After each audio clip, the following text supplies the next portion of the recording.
নমস্কার সবাইকে। আজকে আবারও এসেছি নতুন একটা রেসিপি নিয়ে। আজকের রেসিপিটা কানলা মাছের তেল ঝাল। তো কানলা মাছ তো আমাদের সবারই বাঙালিদের সবারই প্রিয় একটা মাছ। তো শুরু করা যাক রেসিপিটা। এর জন্য আমি মাঝারি সাইজের, না বেশি ছোট না বেশি বড়, মোটামুটি বেশ ভালো একটা বড় শেপের 5টা কানলা মাছ ধুয়ে পরিষ্কার করে নিয়েছি। তো এখন এটাতে হলুদ লবণ মাখিয়ে 5 মিনিট রেখে দেব। আর হলুদ লবণ মাখার সাথে সাথে এটাতে আমি অ্যাড করব 1 চামচ তেল। কেন অ্যাড করব? অনেকের কমপ্লেন থাকে যে মাছ ভাজার সময় সব মাছের স্কিন তো একরকম হয় না, কিছু কিছু মাছ মোটা স্কিনের হয়, কিছু পাতলা স্কিনের।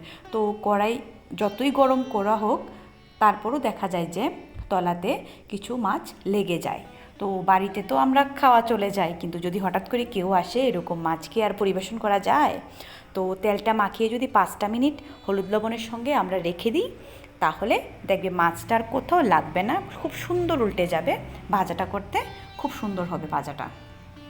তো আমি 5 মিনিট পর কড়াই তেল দিয়ে এগুলি মাছগুলি দিয়ে দিলাম। এখন দেখবেন যে কী সুন্দর করে মাছগুলি উল্টে গেছে। আমার আর ওয়েট করতে হয়নি যে কড়াইটাকে ভালো করে গরম করতে হবে, না হলে মাছগুলি ভেঙে যাবে, এরকম কোনো চিন্তাই আর থাকে না। এটা আমার সিক্রেট। যখন থেকে আমি জেনেছি তারপর থেকে এইভাবেই আমি মাছ ভাজি। তো মাছগুলি খুব সুন্দর ভাজা হয়, উল্টে যায়। আপনারা নেক্সট টাইম যখন ট্রাই করবেন মাছ ভাজা, তখন এই রেসিপিটা এভাবেই একটু টেকনিকটা ট্রাই করবেন। তো তাহলে মাছগুলি এভাবে সুন্দরভাবে উল্টে যাবে, একটা মাছও ভাঙবে না। যেমন আমরা চাই যে এইভাবেই মাছগুলি ভাজা হোক, সেই রকমই হয়ে যাবে।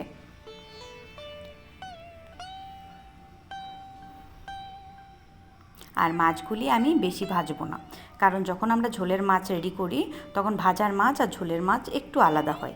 ভাজার মাছ একটু কড়া ভাজতে হয়, একটু বেশি ভাজতে হয়, কিন্তু ঝোলের মাছগুলি একটু মিডিয়াম ফ্লেমে কিছুক্ষণ ভেজে নামিয়ে নিতে হয়।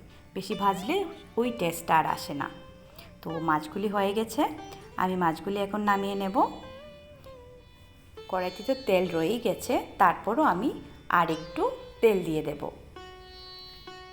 আর এইদিকে আমি 4-5টা কাঁচামরিচের সঙ্গে 2টো পেঁয়াজ কুচি করে নিয়েছি, এগুলির পেস্ট করে নেব।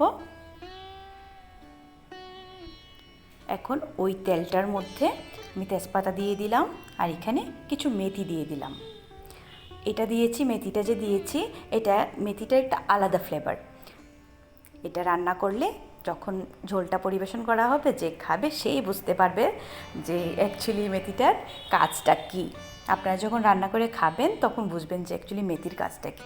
এখানে মেথিটা, এই যে আমাদের কানলা মাছটা আছে, এই মাছটার মধ্যে একটা স্মেল থাকে। তো এই স্মেলটা অনেকের ভালো লাগে, অনেকের ভালো লাগে না।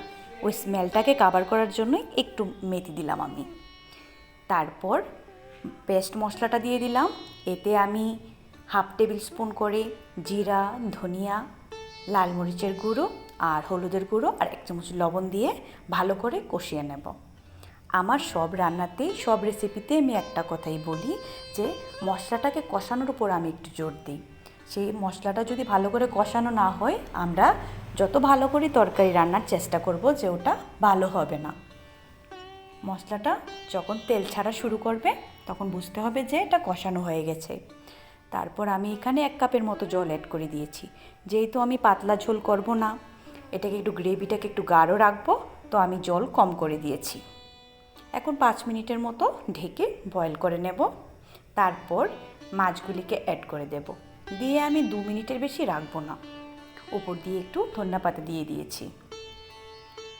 কেন রাখবো না? কারণ মাছগুলি নরম হয়ে যাবে, এই জন্য আমি 2 মিনিট রেখে নামিয়ে নিয়েছি। এই যে তৈরি হয়ে গেল খুব নিমেষে সুস্বাদু একটা রেসিপি। অবশ্যই আপনারা ট্রাই করবেন এবং জানাবেন কেমন হয়েছে। তো আজকের জন্য এই পর্যন্তই। ভালো থাকবেন, সুস্থ থাকবেন। বাই।